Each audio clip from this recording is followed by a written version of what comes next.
Minglava, Minglava, Sheuza, Minglavalo, Sheuza, Consetta la bene. Yasidai, Papitiesa, Timisabi Javilu Tinave. So, the Yachino, the nearly let to see a little shit there. Like you say, not home, Viva. The Chimacharo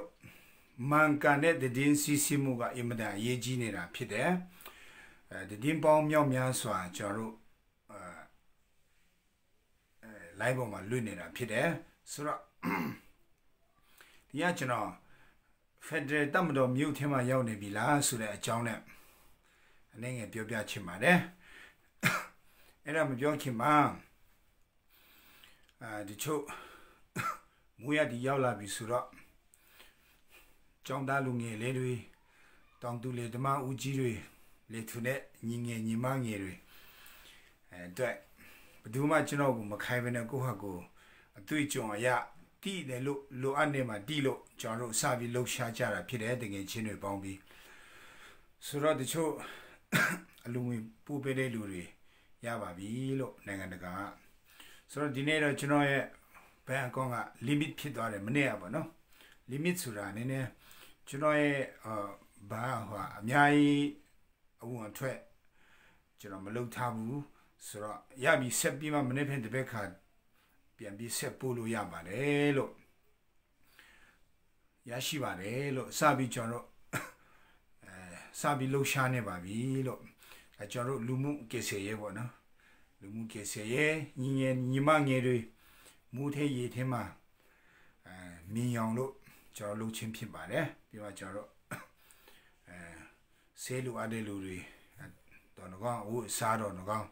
Jaro Lunera Pide, Dame, Jaro Pedero Yumam Hobawu, Jaro Buduma Lumi Kokera Hold at the John, go a decent Kuloda Pide at the John, Jano Wu Kamama Budu Bewasra, the Dema Piana, Jano Pedimia Lumi, Lekama Hoba Wulo. Kumani Nalo will load up Pide at the John. CCP Lekama Pide, my driving license, no ID, do Mapudi Nambado, I improve Balo, General Lekan Dima Lekame.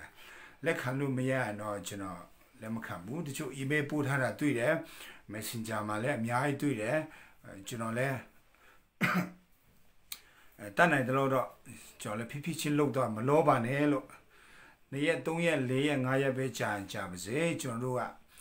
Simpia looked on. You might know messenger my fum covanello, Sagale Mataya Babilo, Mlua Benele, you know, who linked the link to Amiai, Mubanello, messenger the Kulunga, Blue Lulu Mamadi, a compico, a John. Mlu I, you know, fum covane, Sayed Haba, Sagama Taba, Obana. Jizu Buiba, or by the bottom hobao. Sura era the Bible, no? Celebile Akucharo, Sabi looks on a babilo, Nangandagama Shida, Nikumon Madui, Bidu him a Shida Nikumon Madule, Sigun Zade Soye, Pauluya Barelo. You soon said to a lava, Mimi Budu Beva Pidesura, Mabundin. ID, driving license, Nangandaga, so not driving license, my Bama shoes on passport letter, I in Piabalo, Pimacharo, Lekama, Pibarelo. So, General, we do my kind of Lemhoba, Ujaro, look for some pet, the Chinue, a Tuicho, a ya, Lo Ametino, Setana, light, Mimi Loda Pibarelo, Young Chile, so you know, Settle Lavalo, Young Jibuso, not. Messenger Vanelo, Pima Megunilla, Miami Vanelo, Meguma Pitchilum Hobu, Papiloson, Mia Soro Megunu, Pienere Chimacharo, Luxury, Mia Shide, the John Pibarelo. Pima Dine, ye a chinega, Chimpini Maro. Yes, Sebe. Dura Biba Jujo Yalumu. The color lane Zina. Droga Gije Pienere John Simcombu 저로 샤니고 시레 유아 내가 두티핀 들어와 저로 샤니고야 저 시다르네도 니니가 간니 자래 서로 샤니고를 필요했지만 그 친루무 계세에 보여를 디네 도와잡이 등에 친을 도와잡이 서로 저로 샤루무 계세에로 저 안달레무 자료 저로 세더라라 샤 앞에 시가 바데부 서로 저로 세더 샴루부 다이에 도와봐 되게로 세더루 마야부 맞다네 부스마 저로 세더봐로 시디메 아고롱 저래 주두레 뭐부 저래 강레 뭐바부로 미미에မနေနိုင်လို့ 누우 돌아 예마 원라တဲ့ 누우 예보 တယောက်ပဲဖြစ်ပါတယ်ဆိုတဲ့အကြောင်းရှင်းဥစွာပြောကြားလိုပါတယ်ပြီးမှတချို့လူမှုကေဆေရဲ့ foundation တွေတကယ်လို့တင်လို့ရှိမှာfan တွေပါတယ်ပူရဆိုရင်ကျွန်တော်ကိုဆက်သွယ်လာပါကျွန်တော်လိုအပ်နေတဲ့အဖွဲ့တွေရှိတယ်ကျွန်တော်ကိုမေးလာတယ်ကျွန်တော်အမှ link ပြန်ချပေးမယ်တင်တော့အချင်းချင်းပြန်စကားပြောကြပါလို့ကျွန်တော်အဆက်အသွယ်လုပ်ပေးမယ်အခုဒီမှာကြည်နေတဲ့ညီကိုတွေပါတယ်ကျွန်တော်တွေ့တယ်ကျွန်တော်တို့ဂျပန်ကအဖွဲ့တွေကျွန်တော်တစ်ချက်လောက်ဆက်သွယ်လာပေးပါကျွန်တော်ပြည်တွင်းမှာလုတ်ဆောင်နေတဲ့ညီကိုတွေနဲ့ကျွန်တော်ချိတ်ပေးပါမယ်လို့ကျွန်တော်တကယ်ချိတ်ပေးပါမယ်တခါတလေကျတော့ကျွန်တော်တို့ကတနေရာမှာကျတော့အများကြီးရောက်ပြီးတချို့မရောက်တဲ့နေရာတွေရှိတယ်မရောက်တဲ့နေရာဆိုတာလမ်းပန်းဆက်သွယ်ရေးခက်တဲ့နေရာဖုန်းလိုင်းမရှိတဲ့နေရာအန်ဒီရှိတဲ့နေရာတွေဆိုရင်ကျွန်တော်တို့မရောက်ဖြစ်ဘူးအဲ့ဒီနေရာတွေကိုကျွန်တော်တို့မိတ်ဆွေတွေညီကိုတွေကျွန်တော်တို့လှုပ်ရှားကြတာဖြစ်တယ်အဲ့ဒီနေရာတွေကျွန်တော်တို့တီးတဲ့အချိန်မှာချက်လောက်ကျွန်တော်ဆက်သွယ်လာရင်ကျွန်တော်ပြန်ပြီးချိတ်ပေးပါမယ်လို့ဆိုတဲ့အကြောင်းလဲရှင်းဥစွာပြောချင်တယ်ဆိုတော့ကျွန်တော် Federal Army မြို့ထဲကိုဝင်လာပြီလားဆိုတဲ့စကားတော့စဉ်းစားစရာပဲပြောရမယ်ဆိုရင်တော့ကျွန်တော် CRPH ရဲ့စကားကိုကျွန်တော်နားထောင်မှာဖြစ်တယ် CRPH ကနေမကြော်ညာဘဲနဲ့ CRPH ကနေအတိအမှတ်မပြုတ်ဘဲနဲ့ CRPH ကနေ confirm မလုပ်တဲ့ဘယ်လက်နဲ့ကြိုင်မှမဟုတ်ပါဘူးအခု live ပေါ်မှာ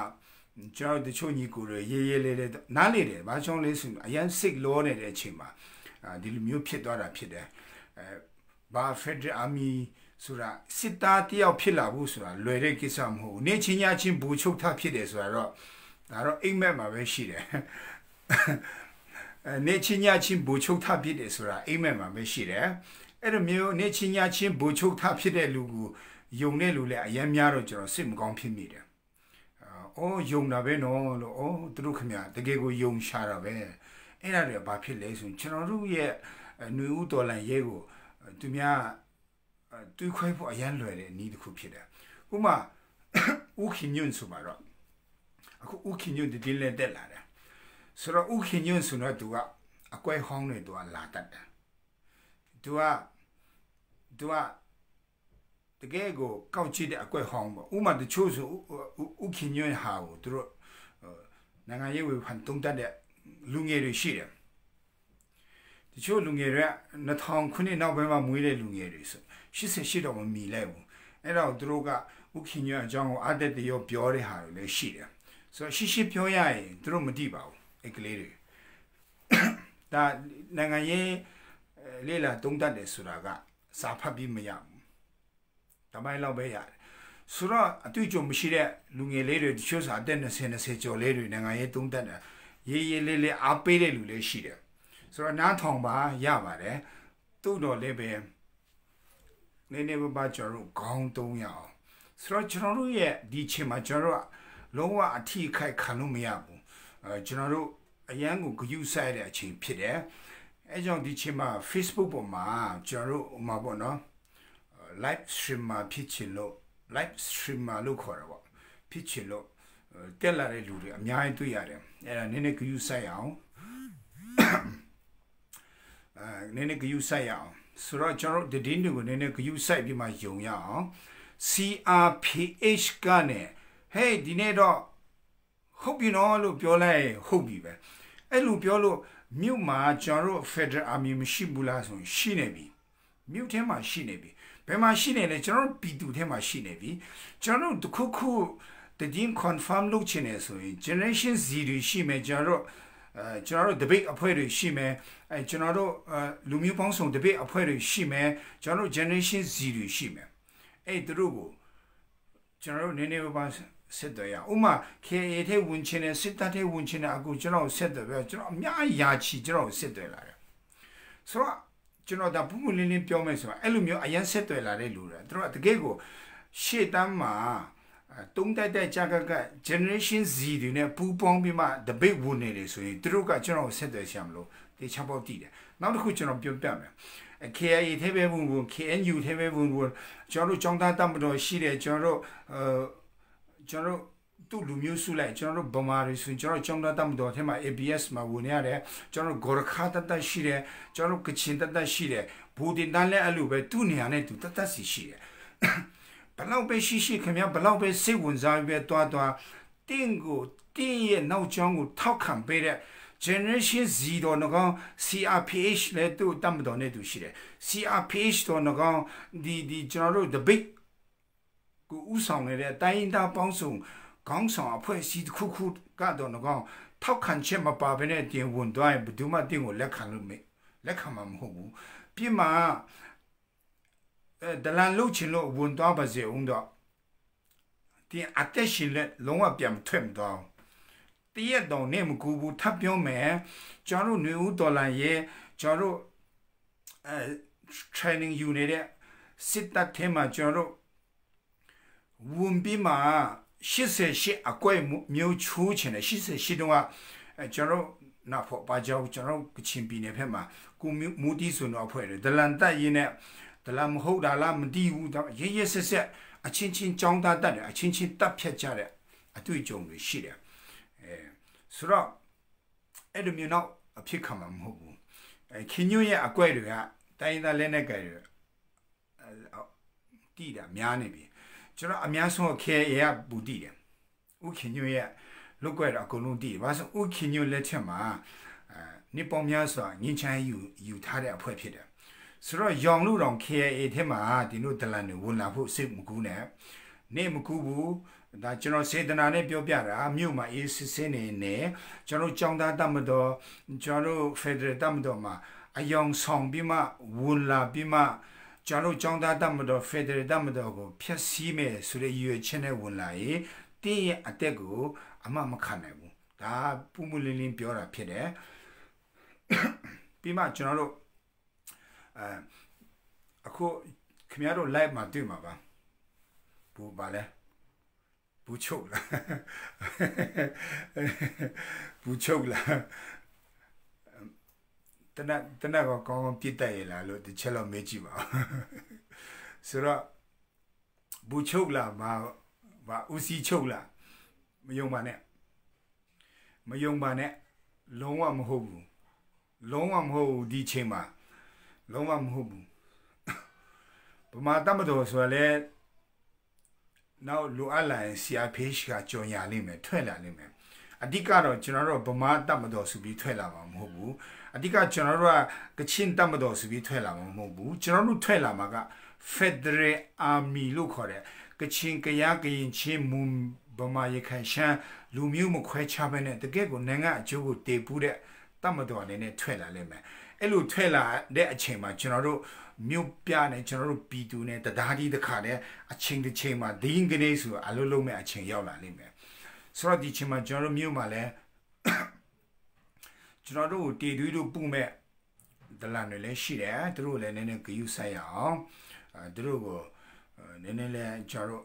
နေထိုင်ရောတနက်ကဲလူရင်ပတ်တော့ဖွင့်ပေးတာတို့ကျွန်တော်တို့အတက်အလကားဆုံးရှုံးမဲ့ဟာတွေဆိုရင်တို့ကျွန်တော်တို့ပြောလာလည်းမလုပ်ပါနဲ့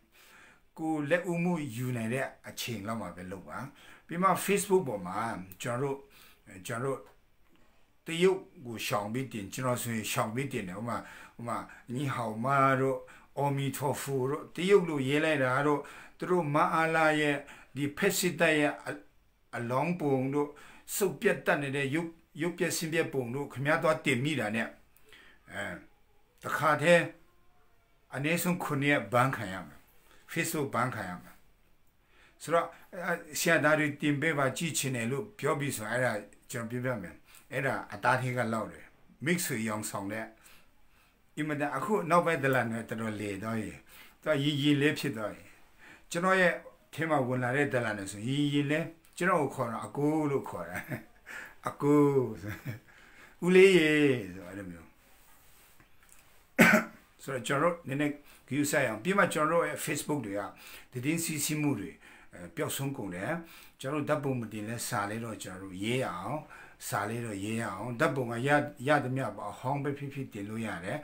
홍무딘 친에 저로 사례로 딜야오 그래서 양공묘의 드딘 시시무와 코너세 가능로 뼈도래 말레미의 디디시 시무와 쿠누세 가능 뼈도 하지만 저는 디딜라야라 내내래 캣도래 서로 저로 대체라로 저로 그유사야 페드레 담도 뮤테마 야오네빌라 디단 페드레 담도 몇배마 탑포에네래 좀 비벼면 CRPH가 아티 아마 뮤데 베 담도마 페드레 담도 수비 필라 뭐고 아쿠 마자키마 저로의 자페 아수야 아포가 네 들어 로시아 시다 lok도알리메 CRPH 간에 저로 다이티 비티 그바디 디아운 제냐라리메 에라 자운 저로 네네바바 빠나야အောင် 저로 아얀이고 식 로비마လက်မယုံပါနဲ့လို့ဟိုမှာဘူချုပ်ဘဒူကျွန်တော်ဗမာလူမျိုးတွေကူစားပြုတဲ့တမတော်တို့ကျွန်တော်ကရင်လူမျိုးကူစားပြုတဲ့တမတော်တို့ကျွန်တော်ကချင်လူမျိုးကူစားပြုတဲ့တမတော်တို့ဘာတို့ညာတို့ထွက်လာမယုံပါနဲ့လို့ကျွန်တော်ကရင်အတွက် KNU ရှိပါတယ်လို့ကျွန်တော်ကချင်အတွက် KIA KIO ရှိပါတယ်လို့ဆိုတော့တမတော်တစ်ခုဖွဲ့တယ်ဆိုတာဒီတိုင်းမရဘူးတကယ်ဟိုတတ်မယ်ဖြတ်မယ်လို့တာပြောနေတာတကယ်တိုက်ပွဲကြားထဲရောက်သွားပြီဆိုရင်အတွေ့အကြုံလဲရအောင်အခုဘုံမော်ဖက်တက်သွားကြည့်လေတိုက်ပွဲဖြစ်ပြီးဟဲ့တနတ်မီပြီးဟဲ့ဆိုနေတော့ကောင်ရှိတယ်မြပရစ်တောင်မអော်ဘူးလူမပြောနဲ့ပရစ်တောင်မអော်ဘူးကြည့်တယ်မြတရိစံတတော်လုံးအကုန်တိတ်ဘာတမ်းမှမထွက်ဘူးအလောက်အထိကြောက်စရာကောင်းတယ်တိုက်ပွဲဆိုတာဆိုတော့ကျွန်တော်ပြောတဲ့လောက်မလွယ်ဘူးတိုက်ပွဲဆိုတာတိုက်ပွဲကြမှာကြီးစံဘဲလာလို့တနတ်တန်ဘဲထွက်လာမှတော့တိမှာမဟုတ်ဘူးကျွန်တော်ဘယ်လိုလုပ်မလဲအလဲပြူတာတော့မှလက်အနေထားတော့မှတော့မထားတတ်တယ်ဆိုတော့ဘယ်လိုလုပ်ပြီးမှဘူးချုပ်နေပါလေဖြစ်နေမလဲဆိုတော့တီးတဲ့လူကတီးတယ်မတီးတဲ့လူကမတီးဘူးဆိုတော့လူဆိုတာကိုဘဒူလေးဆိုတာတိတ်ပြောလေပြောထားမရှိကြဘူးကိုဘဒူလေးဆိုတာပြောလေပြောထားရှိတဲ့လူလည်းအပလာတွေများတယ်ငါဘဒူကွာဟောမိုင်းလာငါဘဒူကွာလို့ပြောတဲ့လူကဟိုအင်းတွေများတယ်အင်းတွေများတယ်ဆိုတော့ကျွန်တော်နည်းနည်းကြည့်ဆိုင်အောင်ဒီချိန်မှာကျွန်တော်ဒီဘိတ်အဖွဲ့တွေရဲ့အတောင်တစ်ချက်လောက်ကျွန်တော်နားထောင်ရအောင်ကျွန်တော်ဒီဘိတ်ဥဆောင်ကော်မတီတွေကိုကျွန်တော်တစ်ချက်လောက်ကျွန်တော်သူတို့နဲ့တိုင်ပင်ကြပါပြီးမှကျွန်တော်ဆန္ဒပြတာကိုဒီကျွန်တော်ရက်လိုက်လို့မရဘူးဒီအစိုးရရဲ့ဒီဖက်စစ်တပ်ရဲ့ဥဆောင်မှုကိုကျွန်တော်လက်မခံဘူးဆိုတဲ့အကြောင်းကိုကျွန်တော်လက်မခံဘူးဆိုတဲ့အကြောင်းကိုသူတို့မပြုတ်ကြမချင်းကျွန်တော်တို့ကညှင်းဆန်ရမယ်သူက disobedient လို့ခေါ်တယ် CDM ဆိုတာအလေးစားလုံးကအသက်ဖြစ်တယ်အလေးက disobedient လို့ခေါ်တယ်အဲ့ဒါပျောက်သွားရင်သူက civil movement လို့ခေါ်တယ်လူထုလှုပ်ရှားမှုပဲဖြစ်သွားတယ်ဆိုတော့ကျွန်တော်တို့ကဒီစစ်အစိုးရကအစင်းတိုင်ခလည်းမတိုင်ဘူးအခုဆောင်ခလည်းမဆောင်ဘူးပတ်စံကောက်လည်းမထည့်ဘူးသူတို့အရှိကိုတွားပါဆိုကျွန်တော်အနောက်ကိုတွားမယ်သူတို့ကရက်ဆိုကျွန်တော်လမ်းလျှောက်မယ်သူတို့ကလမ်းလျှောက်ဆိုကျွန်တော်တို့ရက်မယ်အဲ့လိုမျိုးကျွန်တော်တို့ကရတဲ့နီးနဲ့ညှင်းဆန်လို့ရတယ်ကျွန်တော်တို့တနက်ကြိုက်ပြီးတောထဲသွားပြီးမှ Federal Army ထဲဟိုမှမဟုတ်ဘူးကျွန်တော်တို့အတက်ကြီးလေကြီးတဲ့အလျောက်ကလေးလေကလေးအလျောက်လူကြီးလေလူကြီးအလျောက်ကျွန်တော်ဒီစစ်အစိုးရရဲ့ကိုမလူချင်မှုဆိုတော့ကျွန်တော်တို့ပြသလို့ရတာပြီးမှကိုလည်းကိုဝေဖန်ဆန်းစစ်ရတယ် ပြီးမှကိုလုံနေတဲ့အရာကိုရဲ့လမ်းကြောင်းလေဝေဖန်ဆန်းစစ်ရတယ်အဲကြောင့်ကျွန်တော်တခါတလေကျွန်တော်ပြနေနေဝေဖန်တဲ့အခြေအနေရှိတယ်ကျွန်တော်အချိုပဲစားလို့မရဟာငါတို့နိုင်တော့မယ်ဟုတ်တယ်ငါတို့နိုင်မှာနင်မပြောလဲတည်တယ်ဘယ်သူမှငါတို့မနိုင်အောင်ဘယ်သူမှသားလို့မရဘူးကျွန်တော်ပြောသလိုပဲຫນွေဦးတော်လန်ရေးကိုတရားမင်းတောင်စဉ်းသားလို့မရဘူးဒီမာလာစစ်တပ်ပြောနေအမေရိကန်စစ်တပ်ဝဲတိုက်တော့ငါတို့မနိုင်ဘူးကွာပြည်သူလက်မခံတဲ့ဘယ်လဲနဲ့ကံမှရက်တီလို့မရဘူးကျွန်တော်ပြည်သူမှလက်မခံတော့တာသူတို့ကျဲတယ်လို့ပြစ်KIA ကိုလေရင်တွေနဲ့ဒီနေ့ပြစ်တဲ့ချိန်မှာကျွန်တော်ပြည်သူတွေအရန်ခံစားရတယ်ရဲစက်ခံစားရတယ်ဒါပေမဲ့ကျွန်တော်ပြပြမယ်အဲ့လိုမပူနဲ့ဆူတောင်းပေးတက်တဲ့ဖက်ကနဲ့သူတို့ကိုကူညီပဲဘာဖြစ်လို့လဲဆိုရင်KIA ကချင်လူမျိုးတွေလေနဲ့အပြစ်ခံရတာဒီနေ့မနေ့ဒီနေ့မှမဟုတ်ဘူးနေ့60ရှိပြီကြီးတန်တိုက်ပွဲတော့ဆိုလနဲ့ချီပြီးနေ့တည်းပြစ်တာဆိုတော့နေ့တည်းပြစ်တယ်ဆိုတော့သူတို့ကအချင်းသားရနေပြီတိကိမသူတို့တဲ့ပြက်တရာမရှိဘူးအဓိကတော့ကျွန်တော်အားပေးအောင်သူတို့နဲ့ကျွန်တော်ရက်တည်နေတယ်ကျွန်တော်အားပေးအောင်သူတို့တတ်နေတဲ့ဖက်ကျွန်တော်ပါဝင်ရအောင်အဲ့ဒါအဓိကပဲဆိုတော့ကျွန်တော်ရန်ကုန်မှာလဲမှာလဲအစင်တင်လဲတော့ကျွန်တော်ပြင်ဆင်ထားရအောင်တချို့မေးလာတယ်ကတုတ်ချင်းတွေပါတယ်တူးဆရာလူလားတဲ့မနေ့ကကျွန်တော်ကောလင်းတို့ဖက်ကနေလူတာပေါ့ဒီတစ်ခါတိုက်ပွဲကတောထဲတောင်ထဲမှာဖြစ်မှာမဟုတ်ဒီတစ်ခါတိုက်ပွဲကမြို့မှာဖြစ်မှာဒီတစ်ခါတိုက်ပွဲကဘယ်မှာဖြစ်မလဲဆိုကျွန်တော်တို့စစ်တပ်တွေရှိတဲ့ဝန်ရဲဝန်တို့စစ်တပ်ဝန်တို့အဲကြောင့်ကျွန်တော်ပြောမြို့မှာနေတဲ့ရန်ကုန်မန္တလေးမြို့ပြမှာနေတဲ့ရဲစခန်းကလူတွေရန်ကုန်မန္တလေးမှာနေတဲ့စစ်တပ်မှာနေတဲ့လူတွေဒီတော့အခုချိန်ပျော်လဲကောင်းမွန်ပြည်သူနဲ့မပူပေါင်းချင်တဲ့အတောင်ဒီတော့ထမင်းကိုကောင်းမွန်စားတာကြမကြခင်မှာပြည်သူတွေဒီတော့ကိုအကျွေးတောင်းမဲ့အချိန်ရောက်လာလိမ့်မယ်ဆိုတော့ဒီတစ်ခေါက်ကျွန်တော်တို့ရဲ့တိုက်ပွဲကတောထဲတောင်ထဲမှာမဟုတ်ဒီတစ်ခေါက်ကျွန်တော်တို့ရဲ့တိုက်ပွဲက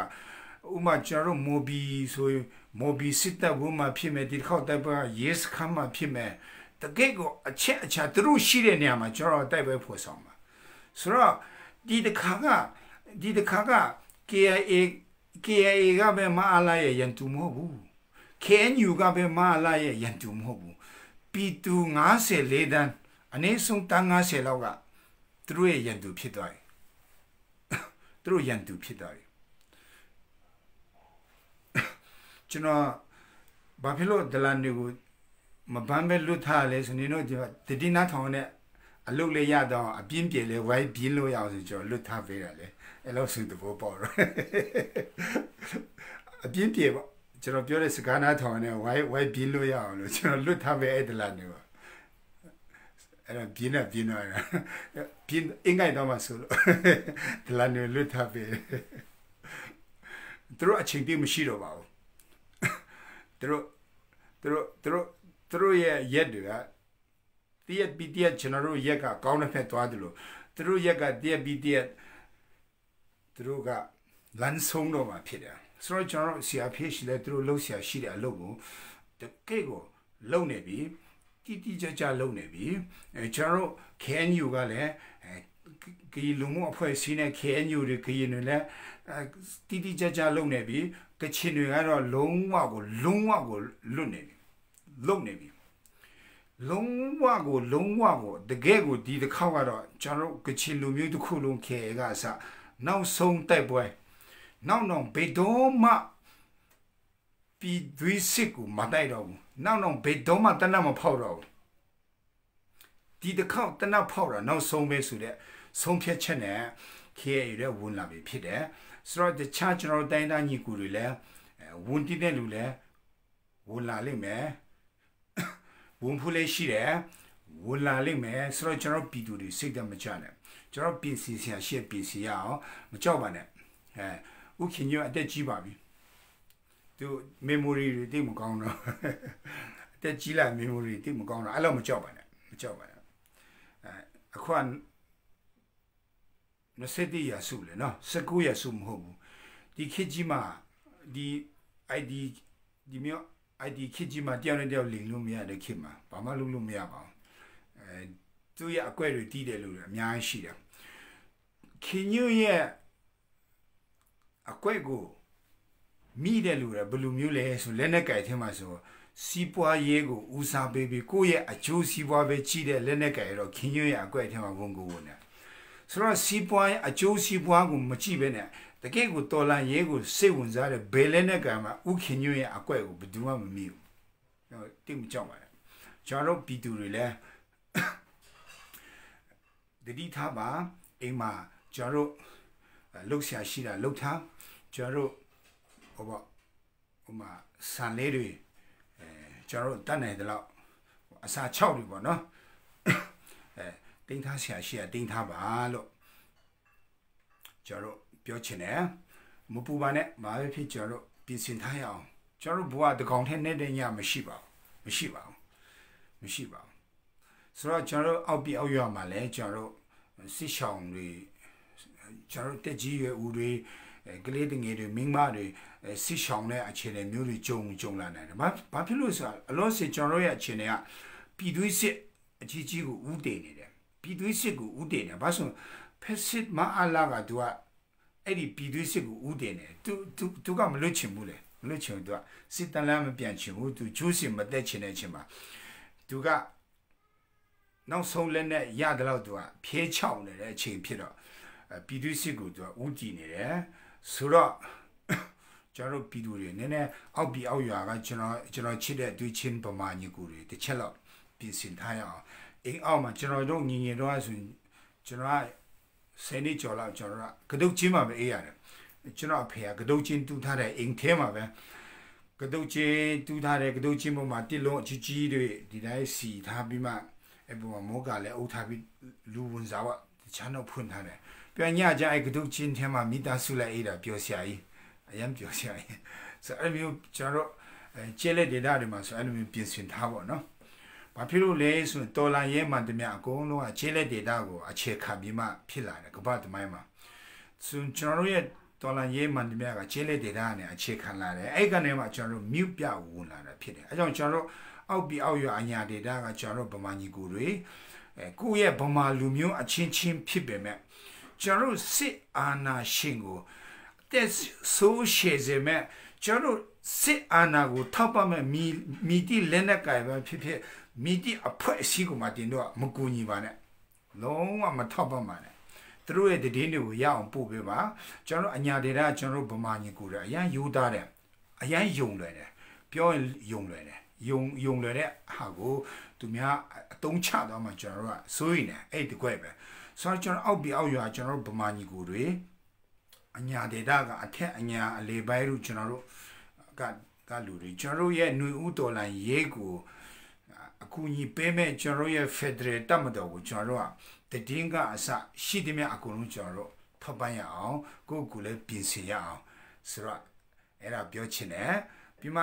အရေးကြီးတဲ့ဟာဆိုရင် CRPH ကနေပြောလာလိမ့်မယ်အရေးကြီးတဲ့ဟာဆိုရင်ကျွန်တော်အခုပေါ်လာမဲ့ကျွန်တော်ရဲ့ဂျားဖြတ်အစိုးရပေါ့နော်အဲ့ကနေကျွန်တော်တရားဝင်ကြော်ညာမှာဖြစ်ပါတယ်ကျွန်တော်ပြောပြီးဟုတ်ပြီဟဲ့ဆိုတော့မှဒါမတည်ချဘူးဒါကျွန်တော်တူတယောက်ပြောပဲခုမရှိဘူးတက်ဆိုင်ရာတာဝန်ရှိသူတွေ CRPH တော့ငကောင်း KNU KA တော့ငကောင်းကျွန်တော်ဂျားဖြတ်အစိုးရတော့ငကောင်းကျွန်တော်အကုန်လုံးအတိမပြုတ်ပြီးမှပြောမှတရားဝင်တယ်ကျွန်တော်ပြောရင်လည်းတရားမှုကျွန်တော်ပြောရင်ကျွန်တော်တယောက်သေးဖြစ်တဲ့အတွက်ကြောင့်ကျွန်တော်အကြံဉာဏ်ပေးတာဖြစ်တယ်ဥပမာကျွန်တော်မှာ follower များတယ်ဆိုတော့ကျွန်တော်ရဲ့ညီကူတွေများတယ်များပြီးကျွန်တော်ကိုယုံပြီးမှကျွန်တော်ပြောတာပဲယုံပြီး CRPH ပြောတာကိုမယုံဘူးဆိုလည်းမဟုတ်ဘူးအဲ့လိုလည်းမရဘူးဆိုတော့ကျွန်တော်ကိုခင်တာတပိုင်းကျွန်တော်ကိုချစ်တာတပိုင်းဒါပေမဲ့ကျွန်တော်တို့လုပ်ငန်းနဲ့ပတ်သက်လာတဲ့အချိန်မှာအလုပ်နဲ့ပတ်သက်လာတဲ့အချိန်မှာကျွန်တော်တို့ကဒါ personal ပုဂ္ဂိုလ်ရင်းနဲ့မဆိုင်ဘူးကျွန်တော်တို့ CRPH ကျွန်တော်ရဲ့ generation Z တွေကျွန်တော်ရဲ့ the big comedy တွေကျွန်တော်တိုင်းသား the big comedy အဖွဲ့တိုင်းရဲ့အတီးပြချက်တွေကျွန်တော်တို့သဘောတူညီချက်တွေကျွန်တော်ရဲ့တိုင်းသားလက်နဲ့ကအကုန်လုံးရဲ့သဘောတူညီချက်တွေနဲ့ကျွန်တော်တို့ဘုံသဘောနဲ့တွားမှာဖြစ်တယ်ကျွန်တော်တူဦးတယောက်ပဲကျွန်တော်ကတော့KIA ရဲ့ကုစလေပါကျွန်တော်ကတော့ Federal Army ရဲ့ပြောရေးဆိုခွင့်ရှိသူပါကျွန်တော်အဲ့လိုပြောလို့မရဘူးဒါတရားမဟုတ်ဘူးဆိုတော့အဲ့ဒါကိုကျွန်တော်တည်ထားဖို့လိုတယ်ကျွန်တော်က Bedule sura remusia page don't go KIA don't go KNU don't go charo new to line ye generation Z don't go chinoa nan Z and in chinoa pampura ben pit chino tell ten see me pit see pit se me Nancy Z and in chino pao na ben pit sura chino the cadle we pantau piare and chino tamai jump pio piare chino the cow miasona general di general sense my take kind generally I do call your juice puke better the my lady would chap yare a yalobe the guess when you know Bama ho you know allow ye a yeba ya de lulem hopu see a page my wouldn't be down tansong yalong the general my chimishibu the match you know done it the law you know mine a yale you know do it a yale you know pure biara we she is so that John pure chin so General Adigara, General a young Mulepu, General see a page she there, General Piton Suludo, Emma let the Chechiba Pima K Ega Satoyin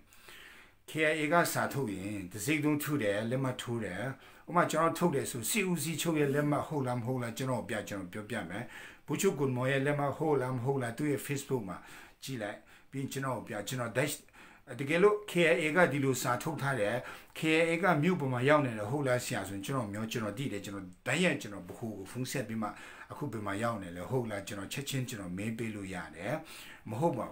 Ichima K Ega Injury, Booby Mutema, unless he only had a Maloba, Bidu the Atlanta Japi on Malobu, Bima Bidu the Tikai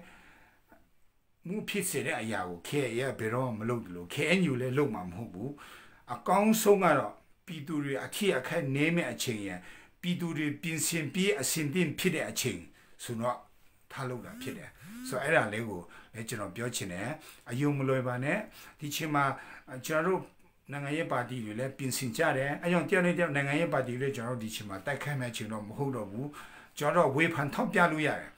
Jaro Nangaye body, you Joe whip and top yaya, Oma, and Kichinangaye body, Bamanangaye body, dame, whip and top yada net. K a bit in a madubu. Jaruga, Yaman da chin pide, Kichinkayaki in Chinjaro, Niku repeated.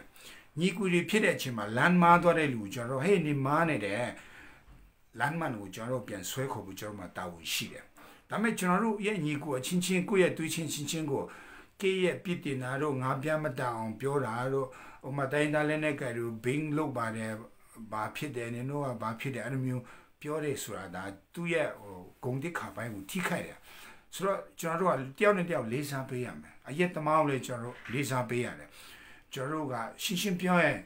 Yazu, Mujulun Tare, General Chota Diana, do Ubde Joya General Lisa Bayare, do a Queen Bayare, and a General Luta Sampulu,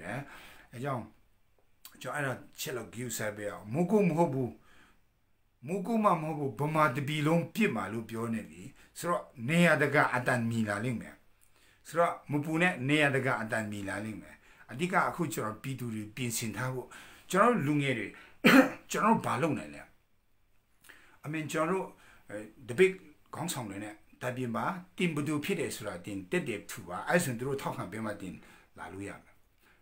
The room talk a minute, the big comedy Generation C got on the ground, the big. Tainda Lumiponsung the beer gong song a prayer no goma talk on that, but do go my lemacam. And I cook on it, Biota now the common main Biotana. So, General Bidure, Pinsia, Lungerule, go at that Sangani out Lungeri, General Pinsia, Kichi Lungeri, Muboma, Joby 20 Lungeri, doing the Harris Sweto, Pubizan, General Kichi Lungeri, the show. Jobima, Yangoma Lema, Bone, Lungeri she. General Murray. Through Shiamania Mane. Shiamania Mane. I don't the cello Piabe through Piabe. Dichima General Nangayelo Nemechim, Dichima General Dola Yellow Champion. I don't think it Lungeri. I mean, Trevor. Dim Balok dinner, Sura Dingo din Dilime. Majawan, Lucera de the name with the name. De the name with the name. So General Sitchun Boa, Sipana Alma, General the Delu nominated. They come out there. But they was let General စစ်မှန်တဲ့ဒီမိုကရေစီအောက်မှာပဲကျွန်တော်တို့နေမှာဖြစ်တယ်ဟုတ်ပြီဒီညတော့ကျွန်တော်အဲ့လောက်ပဲတစ်ချက်လောက်ပြောချင်တယ်ဒီတင်းကိုစီစီပြီးယုံပါသူများဖေးချောက်တဲ့ခင်ညွန့်ကဘာဖြစ်တယ်ညာဖြစ်တယ်မကြောက်ပါနဲ့ခင်ညွန့်ကိုကြောက်တဲ့ထဲမှာကျွန်တော်တို့တိုင်းသားလည်းနဲ့ကြိုင်လို့မပါဘူး Jet Fighter တော့မကြောက်တယ်ဥစ္စာခင်ညွန့်လောက်တော့ဆိုတော့မကြောက်ပါဘူးခင်ညွန့်ကိုလည်းမကြောက်ဘူးဘယ်သူမှမကြောက်ကျွန်တော်တို့ကြောက်တာဘယ်သူလဲသိလားညီကိုဖြစ်ရောင်ဆောင်သောညီကိုတွေကိုကြောက်တာကျွန်တော်တို့ကြောက်တာဘယ်သူကိုကြောက်လဲဆိုရင်ညီကိုဖြစ်ရောင်ဆောင်သောညီကိုအတုတွေကိုကြောက်တယ်အဲ့ဒါမှတကယ့်ကိုကျွန်တော်တို့ရဲ့ကိုဖြတ်စည်းလို့ရတယ်အဲ့ဒါဗမာစကားမှာအသားထဲကလောက်လို့ခေါ်တယ်အဲ့ဒါအရန်ကြောက်တယ်ကျွန်တော်ကချင်ထဲမှာလဲကချင်ဖြစ်ပြီးမှကချင်ရဲ့ဒင်းကိုရောင်းစားတဲ့ကချင်တွေရှိတယ်အဲ့လိုမျိုးပေါ့ကချင်ဖြစ်ပြီးမှကချင်ရဲ့အတွေးဒင်းကိုအပြင်ကိုရောင်းထုတ်တဲ့ကချင်တွေရှိတယ်လို့ဗမာဖြစ်ပြီးမှဗမာရဲ့ဒင်းကိုတခြားကိုရောင်းစားတဲ့အသားတိုင်းထဲကလောက်အဲ့ဒါခင်ညွန်းတဲ့အဆတတောင်းအန်ဒီရှိတယ်အဲ့လိုမျိုးပေါ့ဆိုတော့မကြောက်ပါနဲ့ခင်ညွန်းတို့ဘိုးတော်အတက်ကြီးပါပြီကျွန်တော်တော့မှတော်တော်လေးအတက်ကြီးနေပြီဆိုတော့ဘိုးတော်ကတုံနေပြီအလုံးဖြစ်တော့ပါဆိုတော့မကြောက်ပါနဲ့ပြီးမှဒင်းကိုဂယုဆိုင်ပြီးမှယုံပါပြီးမှဒင်းတခုခုတက်လာပြီဆိုမန်ဆိုကျွန်တော်စစ်ပေးလို့ရတယ်မပူပါနဲ့အဲ့ဒီဘာလဲမဆာမ MRS ပါဆိုလားကျွန်တော်မသိဘူးကျွန်တော်တိုင်းသားလည်းနဲ့ကအဖွဲ့လည်းသူ့မသိဘူးကျွန်တော် CRPH ကလည်းသူ့ကိုမသိဘူးဆိုတော့မပူပါနဲ့ခောက်ထားလိုက်ဘေးဖေထားလိုက်ကျွန်တော်လှုပ်ရှားလုပ်ကိုဆက်လို့ရအောင်ရှေ့ကိုဆက်သွားရအောင်ကျွန်တော်တို့နိုင်မရမယ်ကျွန်တော်တို့နိုင်မရမယ်ဒီပွဲကတရေမရှိဘူးဒီပွဲကတရေမရှိဘူးဒူးတော်တိုင်းပဲအရေးတော်ဘုံအောင်ရမယ်အရေးတော်ဘုံအောင်ပြီကွာအောင်ပြီအာမင်ရောက်စီတိုင်းကိုဖျားခင်ကောင်းကြီးပေးပါစေနောက်နေ့တွေကျွန်တော်အရေးကြီးလာပြန်ပြောမယ်တကယ်ဆိုဒီညကျွန်တော်မပြောသေးဘူးလို့ကြည်နေတာဒါမဲ့လည်းအရန်ကိုပွက်လို့ရိုက်လာလို့ကျွန်တော်အနေငယ်ဝင်ပြောချင်းဖြစ်ပါတယ်လို့ယေရှုတင်ပါတယ်ရောက်စီတဲ့ကိုဖျားခင်ကောင်းကြီးပေးပါစေကျွန်တော်ကချင်ကရားကရင်ချင်းမွန်ဗမာရခိုင်ရှမ်းကျွန်တော်တို့ညီကိုတွေတွေးကွဲလို့မရဘူးတယောက်နဲ့တယောက်ရမဖြစ်နဲ့တယောက်နဲ့တယောက်အတင်းမတုံနဲ့တယောက်နဲ့တယောက်အပြစ်မတင်နဲ့တယောက်နဲ့တယောက်ခွန်းလွတ်ပါတယောက်နဲ့တယောက်ချစ်ပါကျွန်တော်ဗမာပြည်မှာမြန်မာနိုင်ငံမှာနောက်ကချင်ကရားကရင်ချင်းမွန်ဗမာရခိုင်ရှမ်းဘယ်တော့မှတယောက်နဲ့တယောက်ဘယ်တော့မှရမဖြစ်တဲ့ပြည်ထောင်စုကို